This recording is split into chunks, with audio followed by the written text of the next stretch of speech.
I'm going to turn it over to Tony for some opening thoughts, and then we'll open the line. So, Tony, take it away. Hey, thank you very much for joining us today for this ROH Final Battle media call. I'll be spending a lot of time with a number of you in the coming weeks, which is exciting. It's nice to spend time together around the holidays, right? And I'm very excited. I'm a big Christmas guy to begin with, and I'm very excited. We've got a big weekend at Hammerstein of ROH and AEW coming. And in addition to the ROH pay-per-view Final Battle, we'll be filming some ROH TV also around Saturday's Christmas Collision. So it'll be really exciting, and a lot of exciting things happening in each company, and very excited to talk, focused on Final Battle right now. And we'll see a number of you also in the scrum, and also coming up very soon next week, we'll be jumping into the World's End media call. So it's an exciting time of the year, and obviously in pro wrestling, a lot of great things happening, and for AEW and ROH, great things with AEW in particular, World's End, and the move to Max for streaming, in addition to continuing on TBS and TNT for the simulcast, and ROH with this big Final Battle show and getting to go to Hammerstein for a big weekend of both companies. It should be a great time. I will stay on for a while here. I think since we're going to be doing another media call next week, and there's going to be a scrum coming up, I might not do the full hour here, but let's see how it goes. And I'm going to try to get a lot of questions in, and before I know it, I'll probably be running up against the hour again. We'll see how it goes. But Danny, why don't you take it away, and let's have a good media call here. Sounds great. Thank you, Tony. First up, we have Amy Nemedy with WrestleJoy, and Amy will be followed by Dominic D'Angelo with One True Sport. Amy? Great. Hi, Tony. Can you hear me? Hi, Tony. Absolutely. Can you hear me? Hi, Amy. Oh, Yeah. good. Hi. Hey. So I'm so excited about Final Battle this year, because last year at Final Battle, Billy Starks and Athena main evented the pay-per-view for the ROH Women's World Championship. And as hard as they fought, Billy was unable to overcome the strength of her mentor, as Athena retained and has since become the longest reigning champion of any kind in Ring of Honor. Can you talk about the progression Billy Starks has made since last year? And do you think that Athena may be underestimating what lies in wait for her this time at the iconic Hammerstein Ballroom? Thank you for your time. Well, it's been great. Thank you very much for asking. And it's been amazing to watch the growth of Billy Starks. I first met Billy in Universal Studios in Orlando, working the dark tapings, and she was a standout teenage prospect and is a great young wrestler and has been for years, but she's matured and gotten better and better, more confident and crisper. And you see she's maturing in and out of the ring and becoming a young veteran with a good amount of experience for her young age. So it's really interesting to see. And I think under the tutelage of the most dominant champion in the history of Ring of Honor, Athena, we've seen Billy rise to new heights. She's been the ROH World Women's Television Champion. And I think that this is a great match. It's a rematch. And since their previous encounter, we saw Billy come a long way, become the TV champion. And they were both involved last week, we saw, in a very important match, with Athena and Billy Starks being two of the four competitors involved in the International Women's Cup qualifier, on a really great episode of ROH TV, I thought. Really strong episode that really developed a lot of things. It was a great crowd in Columbus, and they were very excited about the show, and that was a great match. And we saw Athena pick up the win. Athena is going to the International Women's Cup at the Tokyo Dome, but Billy Starks was no pushover, and we saw Billy competitive in the match down to the end. And I think Athena may at times underestimate Billy Starks on Ring of Honor TV, but I do think we saw them have a fantastic match a year ago, and it's going to be really interesting to see where things stand now, coming out of that great International Women's Cup qualifying four-way. And now knowing Athena is looking ahead to the Tokyo Dome, I'm very interested to see what happens when they meet. Very excited about that. It's a great world championship match for Ring of Honor to have Athena defending the title against Billy Starks in a rematch in such a big spot on one of the most important shows for ROH, Final Battle at this iconic venue that we're really excited about. I think it's going to be a great rematch, Billy Starks versus Athena for the world title. Thanks, Tony. Thanks. Up next is Dominic D'Angelo with One True Sport, and he will be followed by Jim Varsalone with the Miami Herald. Dominic? Hey, Tony, can you hear me okay? Hear you great. Thanks for asking. Yeah, no problem. Hey, great card lined up here. Final battle should be pretty exciting with the atmosphere of the Hammerstein Ballroom all mixed in. Always appreciate it when like Dustin Rhodes is a part of the equation, and it's cool that he's doing the tag team title match there with Sammy Guevara. But did want to ask about another tag team, and in specific a certain star, and EJ Naduka. He's been signed for AEW or with AEW and ROH for quite a while now, and I just wanted to get your assessment on his ceiling, what you think of his ceiling overall, and his overall development as he progresses with your company. Well, thanks for asking about EJ. First of all, I'm excited about the tag team, Lee Johnson and EJ. They've been really doing well as a tag team, and we're seeing them in some individual matches too. And I think it's going to be interesting to see their development. Recently, they've been clashing with the Gates of Agony, who have been a top team in AEW and in Ring of Honor. And I think that's a good matchup, the Gates of Agony against Lee Johnson and EJ. And certainly that's one of the young rising stars that we're interested in and we think has a lot of potential in ROH and AEW. So it'll be interesting to track their progress. I think Lee Johnson has tons of upside also, but they're very different wrestlers. I think they have complementary skills, and that was the idea behind the Lee J tag team. And there's still more to be announced through ROH TV. We've got some huge matches on the card we're here to talk about today, but there's still a go-home TV show here and some more things coming together in the go-home week. But I wanted to get, a chance to talk to all of you now.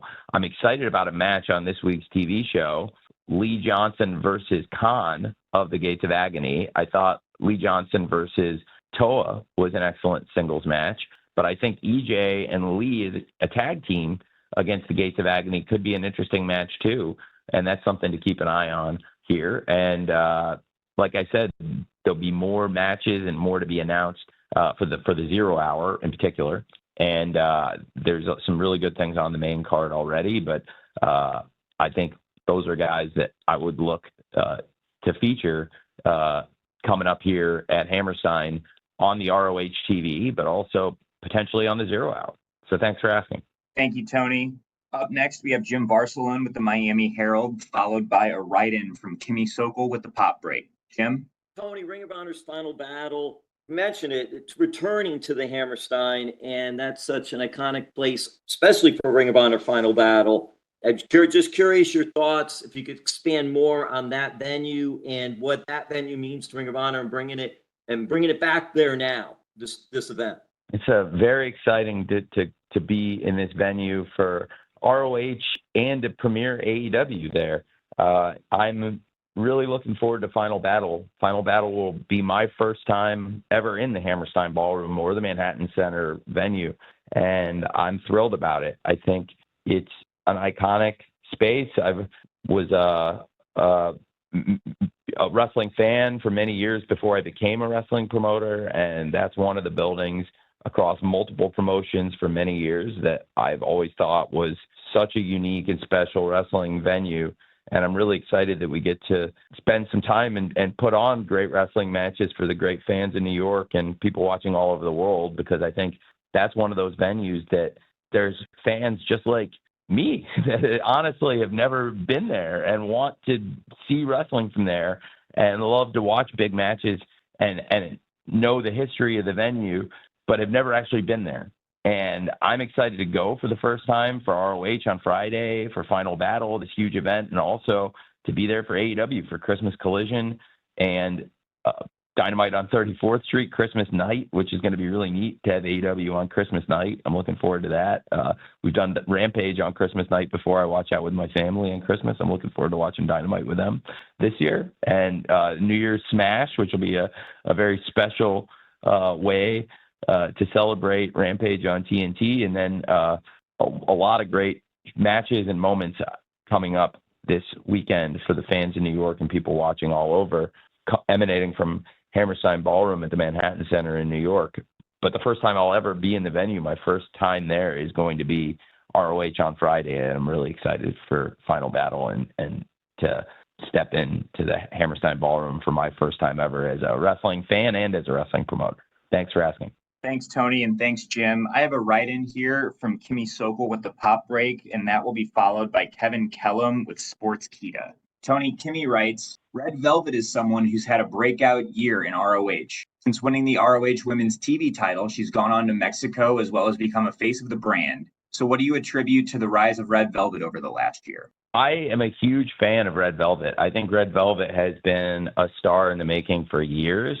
She's been in huge spots in AEW and ROH, and I thought Red Velvet stepped up in the ring this year more than ever, and she's always been a great wrestler. She's been involved in huge matches. She's wrestled on all the AEW TV shows. She was in the main event of the first ever AEW Rampage. She was in huge spots from day one in this company. That as far as when she stepped into the ring, she immediately got called into a very important match. It was really a big spot for her to step into in AEW when she first arrived. And she came from wrestling on AEW Dark to wrestling on Dynamite very quickly. And she's been fantastic for years, but this, I think, has been her best year in ring, in my opinion. She had some fantastic matches, and she was also involved, as was the challenger, Legit Layla Hirsch, in that excellent match last week, the 4-way match to qualify for the International Women's Cup. And both Layla and Red Velvet, as well as Billy Starks and Athena, who we just were talking about in the world title match, both of the world television champion Red Velvet and the challenger for the world TV title, Legit Layla Hirsch, they were involved in that match also. It was interesting to see everything come together for the top women in ROH. And Layla Hirsch and Red Velvet had a fantastic match in the inaugural ROH Women's World TV title tournament earlier this year. That was a fantastic match in the tournament leading up to the finals. And we've talked about Billy Starks and her reign as the TV champ. And I think Red Velvet is somebody who's gone up now and been excellent also as the TV champion, has traveled. Billy Starks was under the thumb of Athena, and Athena really did not, I think, want Billy Starks out there defending the title or outshining her. So we saw Billy Starks doing a lot of eliminator matches. Nobody was able to hang with her, but Billy Starks wasn't necessarily traveling and free to be under the thumb of Athena, free to be the fighting champion that Red Velvet is trying to be. I think Billy Starks could be a great fighting champion potentially, but as the TV champion, she was certainly under the thumb of Athena. Red Velvet's under nobody's thumb and has really had a fantastic year. I think Stephanie's a great wrestler and has had a banner year. And then Legit Layla Hirsch, the challenger, is somebody who also has been with us for years, has overcome injuries, much like Red Velvet. Both of them had missed time due to injury and have had a fantastic year. I think that Women's World TV title tournament in ROH really showcased a lot of the great wrestlers, and these are two of them in particular that are going to be competing for the title at Final Battle in Hammerstein. So I'm really looking forward to that match, Legit Layla Hirsch versus the champion Red Velvet. Thanks for asking. Thank you, Tony. Up next, we have Kevin Kellum with Sports Kita, who will be followed by Samantha Shipman with the Daily DDT. Kevin? Can you guys hear me? Yeah, I hear you. Hey. All right, perfect. Sorry, Tony. There was a little bit of a blip there. Thanks for once again giving us the time. You have a massive main event here with Chris Jericho, who was truly one of the guys you broke AEW to the world with, and he is a Hall of Fame talent. And he takes on kind of the ultimate outlier, the one guy that no one can really lock down with a contract, at least that's what we know publicly, with Matt Cardona. How did this match come together? Why is it the main event of Final Battle in terms of you being the man who makes that decision? And what's the real selling point for you making this match? What made this match special for you to present as a main event for ROH on pay-per-view? Well, it's a huge double main event, and it's we've talked a lot about the other world title match, and I think that's a huge match. And now we can talk about this world title match, which is also a huge match, and it's a very different circumstance. And we've got a huge double main event with the world champions defending the titles in Hammerstein Ballroom in these massive spots. And I think with Chris Jericho versus Matt Cardona, that's a very interesting thing. Matt Cardona is somebody I really like, and I thought would be great to bring back now because I want to work with Matt more. He was fantastic for us in AEW earlier this year. wrestling in the Cope Open when Adam Copeland was defending the TNT title, and when Adam Copeland was healthy and wrestling at such a high level for us. And the Cope Open was one of the real highlights of the year in AEW, in my personal opinion. And I thought Matt Cardona was fantastic in the Cope Open, and he just had a great match, a great reaction. And I said, I really want to work with Matt again. It's been a long time. It's been years since we've done anything with Matt. Matt's a top independent wrestler, and he's a real New York guy. And to go into New York, I thought he would be a great person to come into Ring of Honor, and somebody that we could work with, and that is in a lot of the cities where ROH has a great history. Matt is very established. He's a great wrestler. And with ROH's presence on digital and potentially on television, Matt's somebody that is very experienced promoting lots of wrestling matches digitally and does a great job at that. And also somebody that's a very good TV wrestler. And that's why I brought Matt in here. And I think Matt is somebody that could be a great champion for any company, including AEW or ROH. And just like Matt was a great challenger and could have been and could be a great TNT champion, I think Matt would be and can be a great world champion for ROH going forward. And I am very interested in working with Matt more going forward. And if Matt wins the title, then you can expect to see Matt here a lot, which I would love. So I think that is very exciting. And then you have the prospect of Matt wrestling the 9-time world champion, somebody who has been essential to the launch of AEW, and also somebody who is a huge face for ROH and a legend of the sport, and who draws headlines anywhere he goes, and that's the ROH world champion, Chris Jericho. And I think Chris is somebody who is so important in the story of AEW, and now it's a transformative time for ROH. And Chris has already been a great ROH world champion as the Ocho and done absolutely fantastic things for ROH, just like he did for AEW. And now it's great to see Chris on top here again. Chris has been a great world champion for both companies, and now it's an important time for ROH as we're looking into a lot of new opportunities. It's no secret that we've had some offers and some opportunities to do more things with ROH that I'm very interested and excited about. And now is a great opportunity to take the company into the future with a collection of great champions.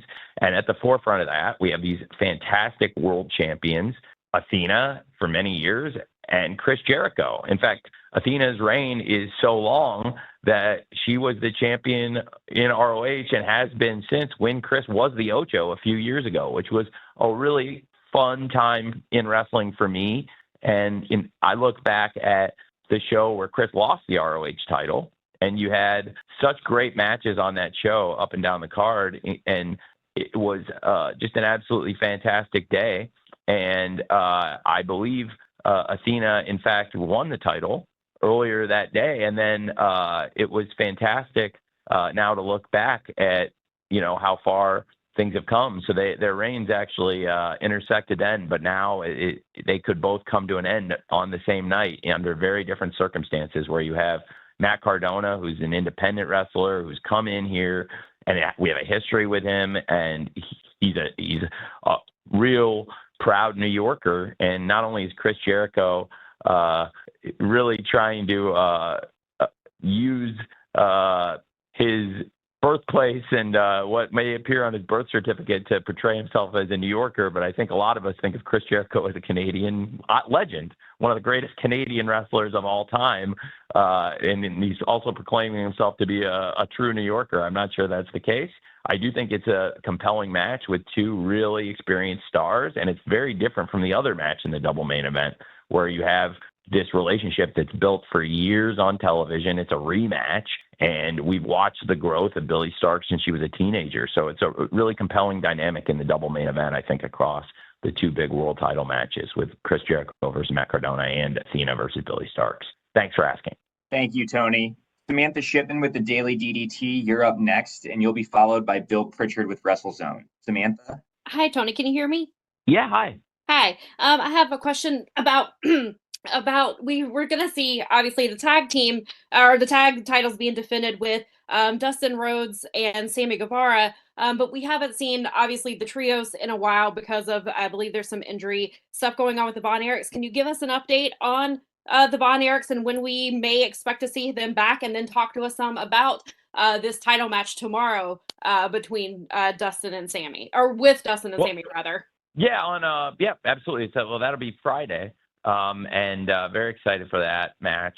Dustin and Sammy, the World Tag Team Champions versus the Righteous. It's a personal story that has built up. And for the people who watch the ROH TV show, I think they can attest to there have been some really compelling promos and moments in this rivalry in recent weeks. And it's been illuminating for me because I didn't know the history with Dutch and Dusty Rhodes. And that was really interesting for me to learn, talking to Dutch and Dustin Rhodes about it and watching that rivalry build up on the screen and seeing this. I'm very excited for the double bull rope match. I think it's really something very exciting, compelling. It's different than anything we've had here.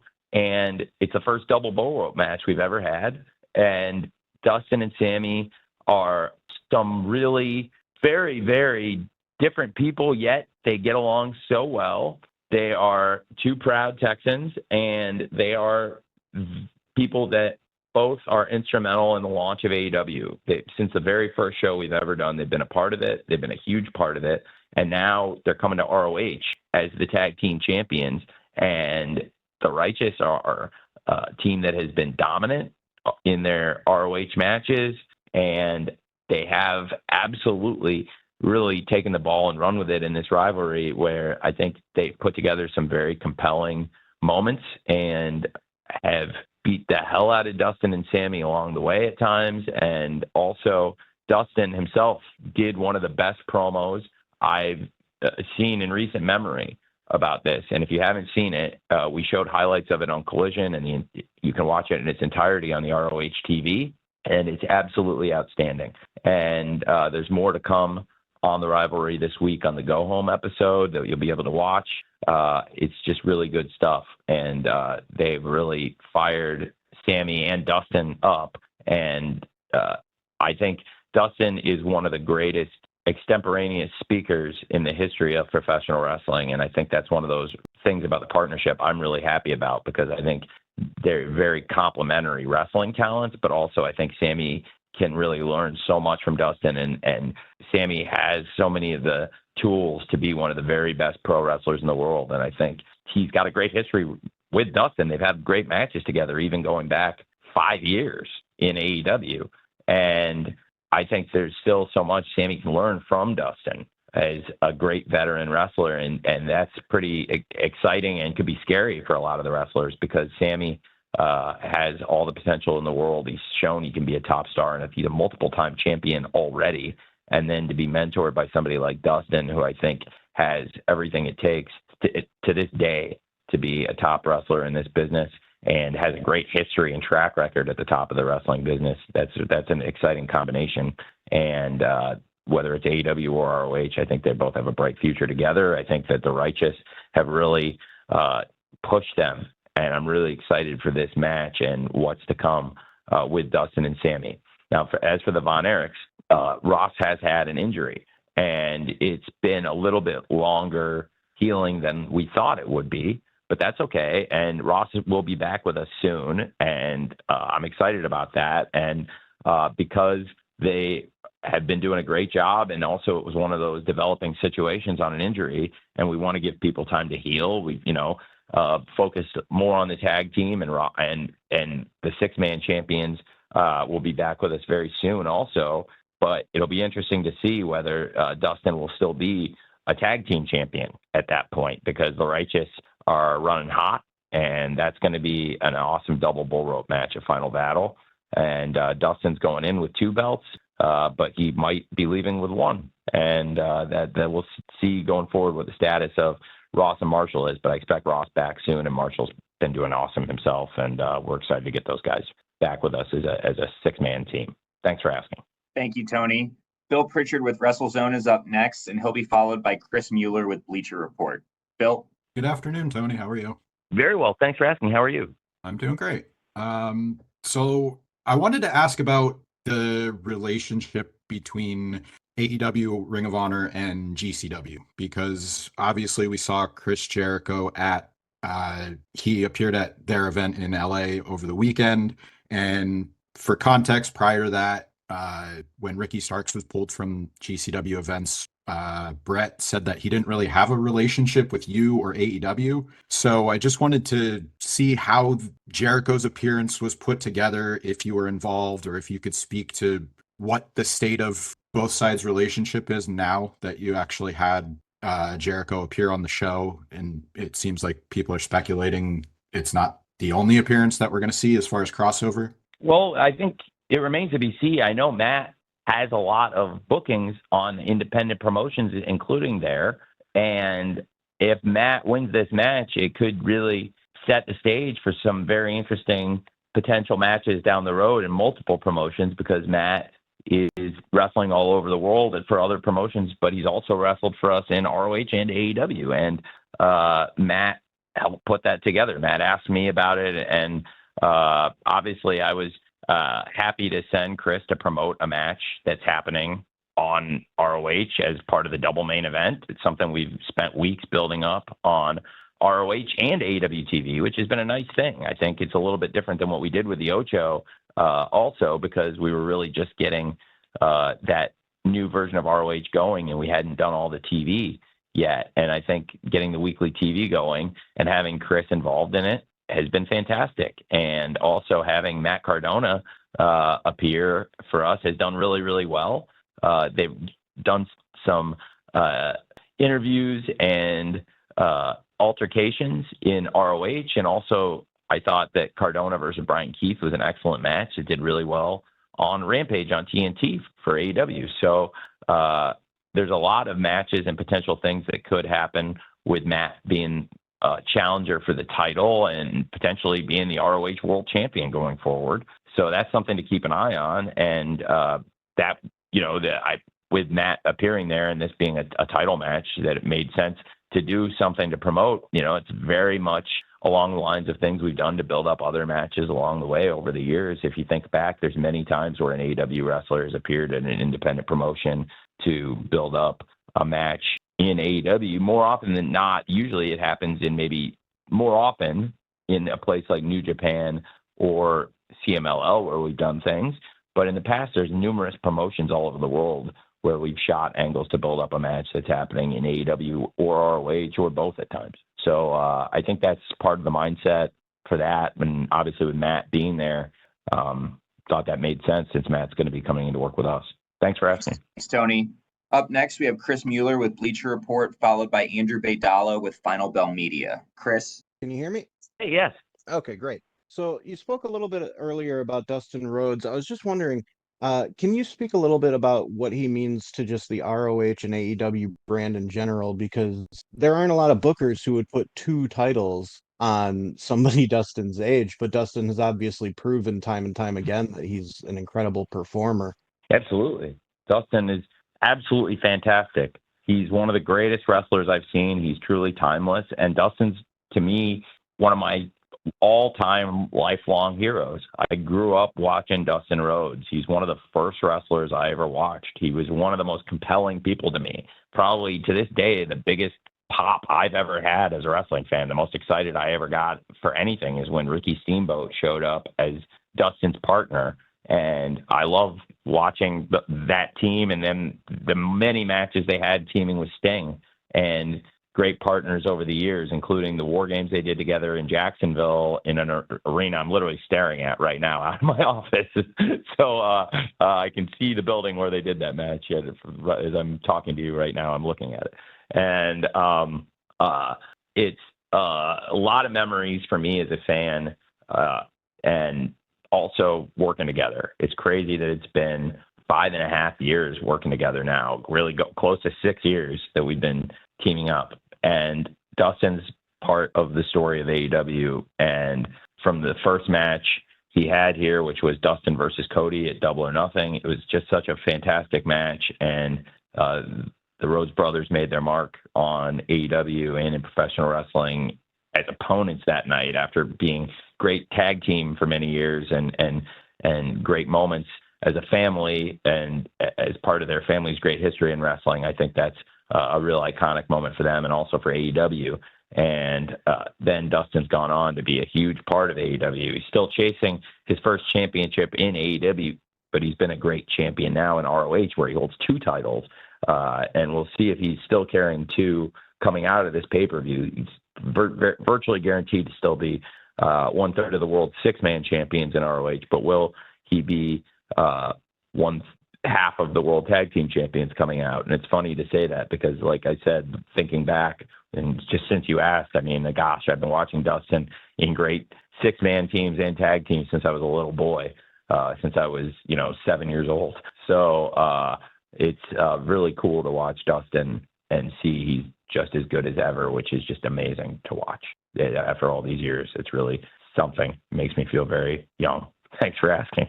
Thank you, Tony. I think we have time for 2 more questions here. So Andrew Baydala with Final Bell Media is up next, and we're going to end with Stu Myrick from Sports Guys Talking Wrestling. Andrew, go ahead. Hey, Tony, can you hear me? Yeah. Hey, Tony, thanks for the time. Congratulations on this weekend's events. The Hammerstein Ballroom obviously is an iconic venue with rich pro wrestling history, and all 3 of your events have done very well regarding ticket sales. Could that influence your decision to run more mini residencies in major locations, especially in New York City during the holidays? Thanks. I think it's a great question. I think that's a great point. We've got some great opportunities in the future to do things, running multiple events in a top city or a top venue in a top city. And certainly New York City sits atop the world of professional wrestling, and the Hammerstein Ballroom is such an iconic place for wrestling that we would love to do as many shows as we can there. I'm so excited to do it for the first time. And barring anything really unforeseen that I don't expect here, I just think that it's going to be such a fun time that we're going to want to keep coming back. Absolutely. And I think we have really found something here that is something absolutely we can replicate and potentially could be a great tradition for us. This is really very exciting to have ROH Final Battle and Christmas Collision and Dynamite on 34th Street and the New Year's Smash Rampage to end the year and lead into World's End. It's just a really, really cool thing. So absolutely, it's something that I'm looking forward to. And if it goes well, which I expect that it is going to go well this next week, then it's something I'd absolutely love to do again. Thanks, Tony. We're going to close things out today with Stu Myrick from Sports Guys Talking Wrestling. Excuse me, Stu. Tony, thank you so much for the time. It's good to talk to you. Happy holidays to you. Hey, Stu. Happy holidays. Merry Christmas. Quick question. So in the span of 16 days, you've got your hands in 3 giant events. You got Ring of Honor Final Battle this Friday, AEW World's End on December 28th, and then Wrestle Dynasty in Tokyo on January 5th. I know you're excited, but just talk about the level of excitement and maybe a little, whether you're overwhelmed or just anticipation. Just talk about your feelings looking at that span of 3 events in less than 3 weeks. Well, it's some bigger ones. Absolutely, Stu. Those are huge. And in addition to that, we have Fight for the Fallen, where we're launching AEW on Max and continuing on TBS. And then later that week, we'll continue with Collision debuting. And we're doing this great campaign to raise money for hurricane relief around North Carolina, where it's impacted so many people, and it's been a real tragedy. And it's something that I hope in some way we can try to help people, and that's the idea of Fight for the Fallen. And also, it's a great way to bring attention to an important cause, as we're also working towards launching AEW on Max and simulcasting the show every week. It's going to be a new era in AEW and a new era in wrestling. And we'll talk about a lot of that more as we get approach World's End, because World's End really represents the end of an era in AEW and the transition into a new era. And we'll be talking a lot about that in the week to come. And as for Final Battle, it represents historically the end of the year in ROH. And really, it also represented the last show the previous administration ever did 3 years ago for ROH. And it was immediately after that where the company was about to fold when I stepped in and bought the assets and have continued to run the promotion. And for a lot of people that have kept jobs and people that have found work in wrestling through ROH, which is a number of people, it's been a great, great thing. And when you look at some of the great championships, some of the great moments, some of the great rivalries and the great reigns, including just, we've spoken about this dominant reign Athena has had and this mentorship and kind of twisted relationship that Athena's had with Billy Starks over the years. This is something that's developed on ROH and is just a perfect example of the great moments that have happened along the way, and so many other great moments and memories. I first met Jay Briscoe at my first ever ROH show. It was the first time I ever met Mark and Jay, and working with Mark and Jay competing versus FTR on the 2022 Supercard of Honor, which was my first ever ROH event as the promoter. I had sent FTR to Final Battle 3 years ago, exactly 3 years ago this week, and it was the final event Sinclair ever put on as the owner promoter of ROH, but they had wanted to do, and I had wanted to do back then, to build towards FTR and the Briscoes, hopefully to happen at some point, and it did happen in a spectacular way. It happened in this reimagined ROH, and it happened as a trilogy, and it's my personal favorite trilogy, and it's great memories of all four men, and in particular the late great Jay Briscoe. And he had some great moments here. His brother Mark Briscoe's had all those great moments by his side, and also as a singles wrestler and competing in trios, everything but those great tag team matches that were the forte and are the reason why the Briscoe brothers are in the ROH Hall of Fame. And I think it's going to be a great event. I am whelmed. I'm properly whelmed. I'm appropriately whelmed and fired up for what is going to be a great week in New York, and it starts tomorrow with the Holiday Bash in Washington, D.C. for AEW for me, and it continues to ROH. At Final Battle, we go from the Holiday Bash to Final Battle to Christmas Collision to Dynamite on 34th Street into New Year's Smash into World's End, and then Fight for the Fallen, Wrestle Dynasty, and the launch of Collision through Fight for the Fallen into Charlotte. It's just so many exciting things happening in pro wrestling, and a lot of them happening around ROH, New Japan Pro Wrestling, CMLL, and AEW. And all those companies are going to come together, have a great Wrestle Dynasty in Japan, and that's one of the many big events we're excited about. In New Japan, it's Wrestle Kingdom season, so a lot of great things happening all over the world in pro wrestling right now. Thanks for asking. Thanks, Tony. I think you closed it out pretty nicely there, but any final thoughts before we wrap up? Well, I think it's going to be a great event. Thanks for saying that, and thanks for hosting this, Danny. And I really appreciate everybody who joined us today. I think we'll be together at the Scrum later this week, and then I will be joining a lot of you again who don't come to the live pay-per-views necessarily every time. A lot of you will have another chance. We can talk at the World's End media call next week for those of you who also cover AEW, and that'll be a big event. I'm excited for Final Battle this weekend and all these great shows. And if you didn't get a chance to ask a question today, hopefully you'll be joining us either in person at the upcoming Scrums for Final Battle and World's End, or next week for the World's End media call. And thanks to everybody who joined us today and asked questions. We really appreciate you very much. I appreciate you very much. And I know Danny does too. And with that, I think we can wrap the media call, and I'm looking forward to seeing all of you tomorrow night on TBS for Wednesday Night Dynamite Holiday Bash. I'm really looking forward to that show. It's going to be a great card. Matches I'm looking forward to: Anna Jay versus Mercedes Moné, who's coming off a fantastic match in New Japan Pro Wrestling. That should be a great match. But is she overlooking Anna Jay and the TBS title challenger this Wednesday, tomorrow night on the Holiday Bash? And of course, the Continental Classic matches I'm really excited about: Shelton Benjamin versus Beast Mortos, and Darby Allin versus Will Ospreay, a match I personally have wanted to see for years, and I can't believe is going to happen tomorrow. And big things to come. Should be a great Rampage with Brody King versus Commander, and then a big Christmas Collision with Will Ospreay versus Ricochet and Hammerstein Ballroom, and so many great things coming up. And it's going to be a great week. And for ROH, we've been building towards this. I did not get asked a question, Danny, so I would like to just briefly address. I think if it's okay, if everyone's still with us, since nobody asked the question about it, I'll just bring it up. I think Lee Moriarty has done a fantastic job as the ROH Pure Champion. He's had some great matches as the Pure Champion and had built up a rivalry with Matt Taven of the Undisputed Kingdom. And Matt Taven and the Kingdom have a great history in ROH, and Matt Taven as a singles wrestler has a great history in ROH. He's won every championship other than the Pure title in ROH. He's won every men's championship there is.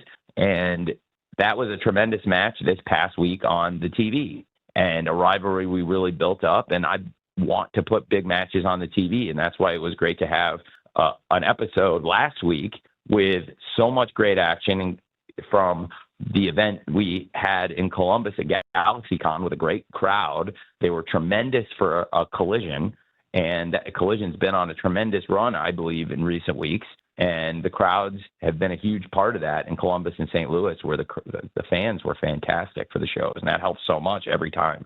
And also fantastic for the ROH. And it was great to have the match we talked about a bit earlier, the 4-way International Women's Cup qualifier, but also a great Pure title match. And Lee Moriarty versus Matt Taven was an outstanding match. And now this week, Lee Moriarty has put out an open challenge to the best wrestlers out there for the Pure Championship. We mentioned that in Collision. Tony Schiavone mentioned that. We've been talking about it on social media this week on the Go Home episode. Lee's going to address that further on the Go Home ROH TV, but he defended the title last week in a fantastic match, and people want to know what's next for the champ going into the pay-per-view after he won a huge TV match against an opponent that a lot of people thought might even be the favorite in the match with Matt Taven. So as for what's next for Lee Moriarty, we'll find out at the show, but we'll hear from Lee Moriarty more. He's also going to compete as part of Shane Taylor Promotions in a tag team match, but on TV. But I think Lee will also address this open challenge that he's made. And Lee Moriarty, since he won the title at the Esports Stadium in Arlington, Texas at Death Before Dishonor, has really been an outstanding Pure champion. He's made several great defenses of the title, but I'm curious to see how this will go. I'm very excited about this open challenge that Lee Moriarty's put out after his big win last week.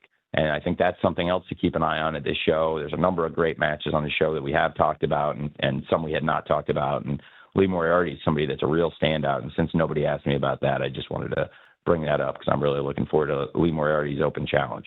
Absolutely, Tony. Well, thank you so much. And thank you to everybody. We're now at the end of our time. As a reminder, we're going to be distributing an audio recording to all attendees shortly. And we thank you again for being a part of today's call. We're looking forward to you joining us for Ring of Honor Final Battle on Friday night. Have a great day.